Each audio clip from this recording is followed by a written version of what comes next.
Цветы, громкие аплодисменты и восторг. Артисты ингушской эстрады зажгли зал своей энергетикой и харизмой. Танцы, живая музыка в исполнении оркестра народных инструментов Госфилармонии. Творческий коллектив исполнил лучшие номера из своего репертуара. Также на сцене Элисты прозвучали премьеры песен и выступила новая инструментальная группа «Дегоас».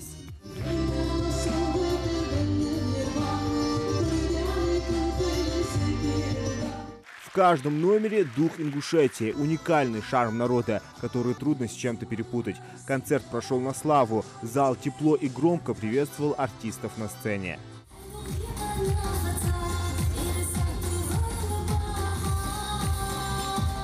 Элиста – один из 4 городов России, в котором прошли гастрольные концерты Госфилармонии. В калмыцком зале филармонии собрались жители и гости столицы, представители творческих коллективов региона.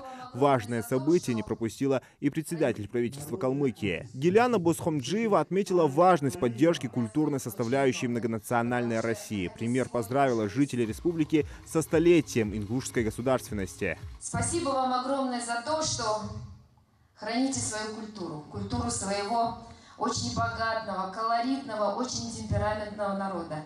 Поверьте, нас связывает очень многое, потому что, находясь сегодня уже в Элисте, вы тоже соприкоснулись с культурой нашего, богатого, абсолютно не похожего на всех калмыцкого народа.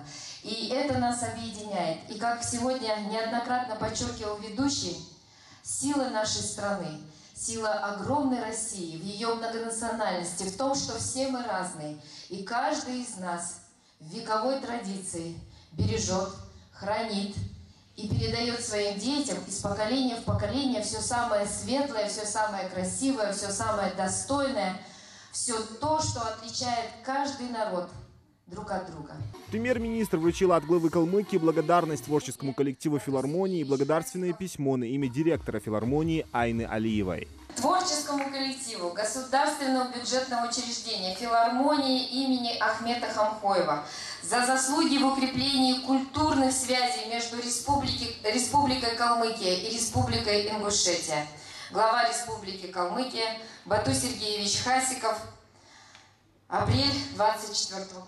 Выступления артистов вызвали восторг у жителей Калмыкии и тех городов нашей необъятной страны, в которых они побывали. Коллектив продемонстрировал высокий уровень мастерства и преданность своему искусству. Благодаря их таланту и самоотдаче ингушская культура приобрела новых поклонников и ценителей. Я просто ладошки себе отбила. Мне так все понравилось, так все зажигательно, так все просто вот... Просто огромное спасибо артистам, огромное спасибо замечательным вашим прекрасным певицам и красавцам-танцорам. Сегодня мы все стали свидетелем этого яркого события, этого настоящего концерта дружбы.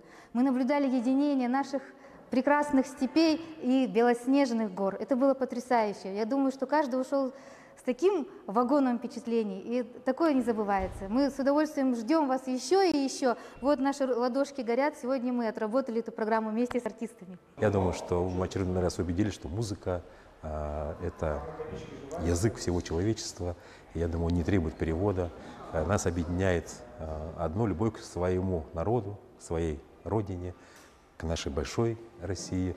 И я думаю, что именно музыка сплочает нас и делает нас едиными. И хочу передать большой привет действительно всем, самому братскому народу Ингушетии. Очень рада вообще, что я пришла на этот концерт. Замечательные голоса у солистов филармонии, танцы зажигательные. Вообще все такие молодые, красивые, яркие. И мои впечатления от этого концерта самые наилучшие. Вот можно сказать, это как подарок.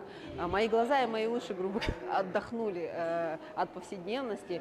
И хочу сказать большое, огромное спасибо всем, вернее, коллективу филармонии за то, что подарили нам такой замечательный вечер. Гастрольный тур творческого коллектива Ингушетии организован Министерством культуры России и Росконцертом по программе «Мы Россия». Турне приурочили к столетию образования ингушской государственности. Зелимхан Калоев, Магаз 24.